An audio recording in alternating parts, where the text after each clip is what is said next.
Hi friends, एक बार फिर आपका जो है देसी मैथ अड्डा में स्वागत है। ठीक है, आज हम लोग सामाजिक विज्ञान जो है आपका क्लास 10th का जो है बोर्ड एग्ज़ाम 2024 में जो होने वाला है उसी का जो है हम लोग बहुत ही महत्वपूर्ण ऑब्जेक्टिव प्रश्न करने वाले हैं। ठीक है, ये रामबाण सीरीज का जो है 7वां जो है सेट है। अगर आपने अभी तक 1 से लेकर 6 तक सेटों को नहीं देखा है तो आप लोग हमारे प्ले लिस्ट में जाकर देख सकते हैं, जो कि बहुत महत्वपूर्ण है।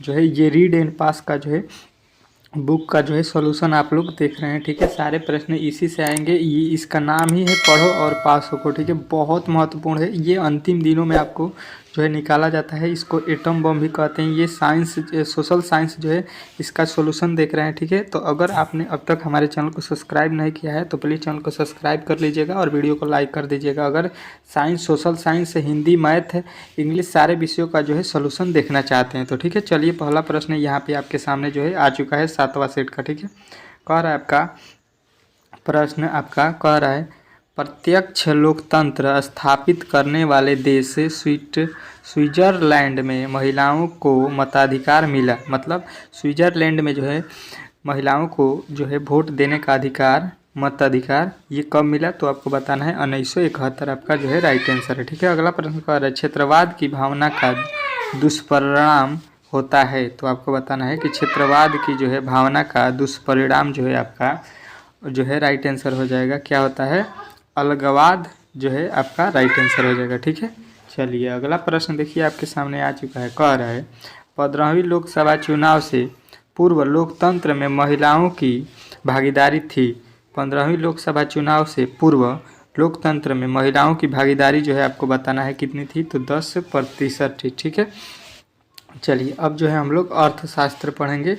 ठीक है, चलिए यहाँ पे जो है आपका कह रहा है पहला, एक अर्थव्यवस्था का सृजन होता है तो एक अर्थव्यवस्था का सृजन जो है आपको बताएं इनमें सभी साधनों से होता है। ठीक है, प्राकृतिक संसाधन, मानवीय संसाधन और भौतिक संसाधन तीनों से होता है। ठीक है, अगला प्रश्न देखिए कह रहा है दूसरा, अर्थव्यवस्थाओं के मुख्य प्रकार क्या हैं तो आपको बताना है इसके मुख्य प्रकार जो हैं 3 होते हैं। ठीक है, मुख्य प्रकार कितने होते हैं अर्थव्यवस्थाओं के? 3। कर इनमें से कौन देश में मिश्रित अर्थव्यवस्था है? किस देश में जो है मिश्रित अर्थव्यवस्था बताना है तो अपना देश जो है भारत, इसमें मिश्रित अर्थव्यवस्था है। ठीक है, अगला प्रश्न देखिए कह रहा है एक समाजवादी अर्थव्यवस्था में सर्वाधिक बल दिया जाता है तो सर्वाधिक बल जो है आपको बताना है लोक कल्याण पर दिया जाता है। ठीक है, अगला प्रश्न कह रहे हैं निम्नलिखित में से कौन मिश्रित अर्थव्यवस्था की विशेषता है? ठीक है, तो मिश्रित अर्थव्यवस्था की विशेषता जो है निजी क्षेत्र और सार्वजनिक क्षेत्र दोनों होता है तो ऑप्शन नंबर सी वाला जो है आपको राइट करना है। ठीक है, अगला प्रश्न देखिए कह रहा है स्वतंत्रता प्राप्त के बाद भारत का मुख्य आश्रित उद्देश्य क्या है तो आपको बताना है कि वो जो है तीव्र आर्थिक विकास, उत्पादिक रोजगार और निर्धनता का निर्माण। ठीक है, ये सभी जो है आपको राइट करना है। ठीक है, अगला प्रश्न कह रहा है आर्थिक विकास की माप के लिए निम्नलिखित माप के लिए सबसे उपयुक्त जो है सूचकांक क्या है? ठीक है, तो आपको बताना है प्रति व्यक्ति आय। ठीक है, प्रति व्यक्ति आय जो है आपका राइट हो जाएगा। अगला प्रश्न कह रहा है निम्नलिखित में से कौन से देश में एक मिश्रित अर्थव्यवस्था है? तो मिश्रित अर्थव्यवस्था जो है आपको बताना है कि ये जो है भारत में है, अभी हम लोगों ने देख लिया है। ठीक है, चलिए अगला प्रश्न देखिए आपके सामने आ चुका है। कह रहा है निम्न में से कौन से देश विकासशील अर्थव्यवस्था का उदाहरण है? विकासशील जो है अर्थव्यवस्था का उदाहरण जो है आपको बताना है अमेरिका देश है। ठीक है, ऑप्शन नंबर जो है डी आपका राइट हो जाएगा। निम्नलिखित में से किसे पिछड़ा राज्य कहा जाता है? तो आपको बताना है कि बिहार राज्य को जो है हम लोग पिछड़ा राज्य के जो है नाम से जानते हैं। ठीक है, ये पिछड़ा राज्य है। निम्नलिखित में से किस क्षेत्र को प्राथमिक क्षेत्र कहा जाता है? ठीक है, तो आपको बताना है कि प्राथमिक क्षेत्र जो है कृषि क्षेत्र को कहा जाता है। आर्थिक संरचना का एक मुख्य अंग क्या है? तो आर्थिक संरचना का मुख्य अंग आपको बताना है कि यातायात एवं संचार दोनों होते हैं। ठीक है, अगला कह रहा है पशुपालन एवं मत्स्य पालन किस क्षेत्र का अंग है? ठीक है, पशुपालन और मछली पालन जो है आपका किस क्षेत्र का है तो आपको बताना है प्राथमिक क्षेत्र का। ठीक है, अगला प्रश्न कह रहा है निम्नलिखित में से कौन सामाजिक संरचना का अंग नहीं है? ठीक है, अंग है। सामाजिक संरचना का अंग जो है आपको बताना है कि शिक्षा और प्रशिक्षण, स्वास्थ्य सेवा, आवास, ये सभी होते हैं तो ऑप्शन नंबर डी जो है आपको राइट करना है। निम्नलिखित में से कौन नवीकरणीय प्राकृतिक संसाधन है? तो आपको बताना है नवीकरणीय प्राकृतिक संसाधन जो है भूमिगत जल है। ठीक है। अगला प्रश्न करें, निम्नलिखित को प्राथमिक क्षेत्र भी कहा जाता है। मतलब किसको हम लोग प्राथमिक क्षेत्र बोलते हैं? तो आपको बताना है कृषि क्षेत्र को प्राथमिक क्षेत्र जो है हम लोग बोलते हैं। किस क्षेत्र को द्वितीयक क्षेत्र कहा जाता है? हम लोग किस क्षेत्र को द्वितीयक क्षेत्र बोलते हैं? तो उद्योग जो है, उद्योग को जो है हम लोग द्वितीयक क्षेत्र कहते हैं। ठीक है। भारत में योजना आयोग का गठन कब किया गया था? तो भारत में जो है वो योजना आयोग का गठन जो है आपको बताना है 15 मार्च 1950 ईस्वी को हुआ। भारत की आर्थिक व्यवस्था है, तो भारत का जो है आर्थिक व्यवस्था जो है आपको बताना है कि ये होती है मिश्रित। ठीक है। चलिए अगला प्रश्न देखिए, कह रहा है किस क्षेत्र को तृतीयक क्षेत्र कहा जाता है? तो आपको याद रखना है सेवा क्षेत्र को तृतीयक क्षेत्र कहा जाता है। ठीक है। अगला प्रश्न देखिए, कह रहा है बिहार की आय में सर्वाधिक योगदान होता है। तो बिहार की आय में जो है सर्वाधिक योगदान जो है आपको बताना है कि ये होता है आपका सेवा क्षेत्र का। ठीक है।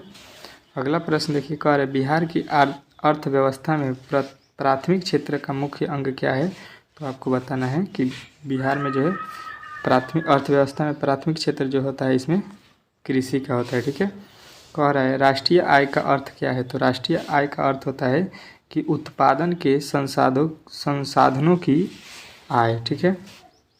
अगला प्रश्न कह रहा है वास्तविक राष्ट्रीय आय वास्तविक शुद्ध उत्पादन का वह भाग है जिसका उस कृषि में प्रत्यक्ष रूप से उपभोक्ता किया जाता है। राष्ट्रीय आय की यह परिभाषा किसने दी? तो आपको बताना है कि ये जो है फिशर ने दिया था। ठीक है। अगला प्रश्न देखिए, कह रहा है योजना काल में भारत की औसत वार्षिक विकास दर रही। तो आपको बताना है कि ये रही आपके 4.2%। ठीक है। कह रहे वर्ष 2005 से 6 में निम्नलिखित में से किस राज्य की प्रति व्यक्ति आय अपेक्षाकृत अधिक थी? तो आपको बताना है कि ये थी आपके महाराष्ट्र के 2005 से 6 में। ठीक है। कह रहे निम्नलिखित में से बिहार में किस जिले की प्रति व्यक्ति आय अधिक है? तो आपको बताना है कि बिहार में जो है पटना जिला है उसका जो है प्रति व्यक्ति आय सबसे अधिक है। ठीक है। अगला प्रश्न कह रहा है बिहार में किस जिले की प्रति व्यक्ति आय सबसे कम है? तो सबसे कम में आपको बताना है शिवहर जिला। ठीक है। बिहार में शिवहर जिला की प्रति व्यक्ति आय सबसे कम है। सन 2008 से 2009 के अनुसार भारत की औसत प्रति व्यक्ति आय कितनी थी? तो आपको बताना है 25,494 रुपये। ठीक है। अगला प्रश्न कह रहा है भारत में वित्तीय वर्ष कहा जाता है? तो भारत में वित्तीय वर्ष कहा जाता है आपको बताना है कि 1 अप्रैल से 31 मार्च तक। ठीक है। अगला प्रश्न कह रहा है भारत में किस राज्य का प्रति व्यक्ति आय सर्वाधिक है? तो आपको बताना है कि गोवा का जो है आपको याद रखना है भारत में किस राज्य का प्रति व्यक्ति आय अधिक है? तो गोवा का। ठीक है। चलिए अगला प्रश्न देखिए, कह रहा है विनिमय की प्रारंभिक व्यवस्था में मनुष्य का व्यापार किस दर पर आधारित था? तो आपको बताना है ये वस्तु विनिमय पर आधारित था। ठीक है। अगला प्रश्न कह रहे हैं मुद्रा की वैधानिक परिभाषा किसने दी? तो मुद्रा का जो है परिभाषा पोनैप ने दिया था। ऑप्शन नंबर डी जो है आपको राइट करना है। ठीक है। यहाँ पे जो है टोटल आपके जो है इस सेट के लमसम 40 ठो प्रश्नों को हमने कंप्लीट कर लिया। ठीक है। इसके बाद से 33 के आगे जो है हम लोग आगे जो है प्रश्नों को लमसम 34 से लेके लमसम हम लोग करेंगे 70 तक। ठीक है। तो अगला वीडियो जो है सेट 8 देखने के लिए प्लीज़ हमारे चैनल को सब्सक्राइब कर लीजिए और वीडियो को लाइक कर दीजिए। मिलते हैं अगले वीडियो में, तब तक के लिए धन्यवाद।